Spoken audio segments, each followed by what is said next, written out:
Hi, I'm Keith and welcome to my art studio, where today I have something very unique for me, very unique. I've done this a handful of times where you start with a dark background or halftone grays or halftone browns and put your highlights on it. I decided to go full blast yesterday. I went to the art supply store, picked up a couple of sheets of this brown, a couple of sheets of gray, and I just sat down to do it. And I tell you, I was very impressed with results. I love this, and it was a lot of work. It was very counterintuitive. It was different, but I think it looks really super cool. So this video, I'm going to show you how I did it. You're going to see kind of the struggles I had at first, because it's kind of hard to see your darks against the darks until the lights start coming in, and then it gets cooler and cooler as you go along. So while I have you here, I'd like to ask you to please like, subscribe, and please leave me a comment and let me know if you like this. Let me know if I should do more of these things, because if you do, I got 4 or 5 sheets of paper that I purchased. You know, I went big time. I bought some art supplies, and I will try this again. Please like, subscribe, and comment, and check out this video. Welcome to my grand experiment. You can see right there the final product did come out pretty good. I was very, very happy with it. But here at the beginning, it was kind of a struggle, because drawing those blacks onto the dark gray or dark brown, it was hard to see what I was doing. And I was getting the reflection off the graphite, off the two lights. I have light on the left, a light on the right when I make my recordings so I don't get nasty shadows. But the angle of that light, well, there you can see I fixed it right there. I moved it down so I wouldn't get that reflection. So on the camera, it looked good. Here is the fun part. The fun part for me is when I get my white pencil out. Now, I bought like 4 or 5 different brands of white pencils because I didn't know which one would be the best. And I found out that the Prismacolors, I think, is the best ones for drawing on this surface or any other surface. They're just made for it. So right now, in my world, the light always comes from the left side of the page. It's always been that way for me. The light comes from the left. So I'm always highlighting on the left side of my image here. So all my shadows are on the right. And then you'll see later on, I backfill all of my shadows with blue. It's kind of a comic book effect, and it's very effective because it fills out the dark areas so they're not just dark brown. So this is the fun part. I'm thinking about texture. I'm thinking about lines. I'm thinking about all kinds of neat things I can do. I'm having a good old time here because I'm just experimenting. I had no idea how this was going to work, if it's going to work, because realistically, this is the first time I've actually done this on a full scale. And it's interesting when you look at the image. It almost looks like you could feel it, like your eyeballs could touch that. I mean, it gives you such a cool 3D effect, and that's why I think I want to try this again, because when I draw on white paper, I don't get that same kind of effect. I just need to figure out how to do my lighting better. Now that I've done one video, I think I figured it out. So next time I do this, I think I'll have an easier time doing it. So I'm doing the head and the teeth, and it was kind of cool as you do the teeth, the whites just really pop. They look really, really super cool. Now I didn't want my dragon, and this is a dragon, to be totally just white. So later on, I add a little bit of color, not a whole bunch, kind of an accent yellow. And there's some red in here as well. You'll see it as I come to it. I didn't put a lot of effort into the neck because I just wanted to highlight the head. Maybe next time I'll go a little bit deeper, but I put a little bit of stuff in the neck, a little bit of structure, but not much. So for the most part, I was using my white pencils and adding my highlights and having a good old time. And I mean, I enjoy the art quite a bit. And to me, art is like magic. It's like I'm doing something magical with my hand and these pencils. And it's like, how do you do this? And I admire anybody who can do this kind of stuff. By looking at that pencil end, I can tell it's a blue. So right now, I am backfilling all of my shadows. Not all of them, but a lot of them. This gives it even more of a 3D contour and more of a comic book look. I think, what am I doing here? I'm using my white pencil again, adding some more highlights here and there. Is that? No, that's blue. That's my blue pencil. I'm just holding it to the side there. Now, this is something I found out it was kind of interesting. I'm adding some reds here in the mouth. Some colors are better at coverage than others. Red covers very, very well. Blue is pretty good, and the yellow was pretty good. You'll see yellow coming up. The white it was kind of a struggle in certain parts. I used marker pen in this for my outlines. And when I went to go over the marker pen with white, it wouldn't do anything. Is that what I think it is? I think I'm putting paint on now. Yes. This is a cool part.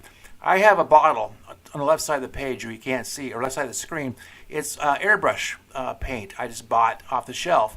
It's basically acrylic, watered down. Basically, it's just the same thing as watercolors. But it's pre-mixed. All I got to do is shake the bottle.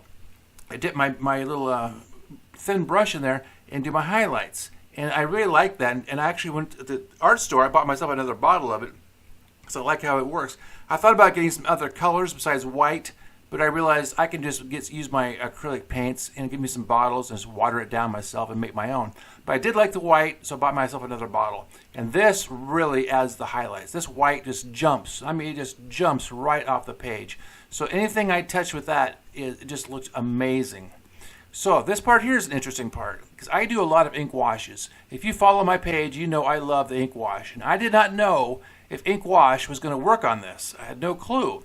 So I didn't even have my ink wells ready to go. I had to go back to the sink between edits and get my ink going. I wanted to have some darks around his eye so he'd look menacing. I do that a lot.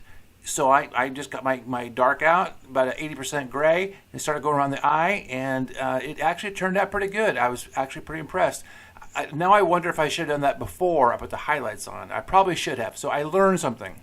This was a learning experience, and I learned maybe put the ink wash on first, then bring on my whites. But then I don't know if the white pencil is going to draw over the ink. It's just kind of finicky when it comes to the white pencil. And I really did not want to use a whole lot of thick white paint on this. I wanted to make it as pencil-y as possible. So I used a little bit of white paint for highlights, a little bit of ink wash for some shadowing, but overall it's mostly pencil. Now, if you notice on the in his mouth, I accidentally sprayed some white paint onto the canvas. So to cover that up, I added some other colors to make it look like he was screaming and junk was flying out of his mouth. It was kind of effective. It was a happy accident, as Bob Ross would say. So right now, I think I'm going over it with some more blue. Yes, I think I had 2 different color blue pencils going. I got into pencils about 3 weeks ago. I bought myself 2 sets, and then I went through the pencil rack and bought myself some specialty colors. So I have lots and lots of pencils. One thing I've noticed, you don't see it when I'm doing this, I run about 10 pencils at a time. In about 15 minutes, I have to go back and sharpen them all. And then again, and again, and again. I mean, I'm constantly sharpening pencils here. I got an electric pencil sharpener in the other room. But, I mean, I go through pencils so fast. So I had to buy some more. I mean, the 2Bs are pretty cheap. They're just the kind of pencils you get at school. But I have a lot of 6Bs and a lot of 8Bs as well. While I got you here, I want to remind you, please subscribe and leave me a comment. Let me know if you think this is cool. I want you to tell me if you think this is cool. I mean, I think it's cool. I want to know what you think.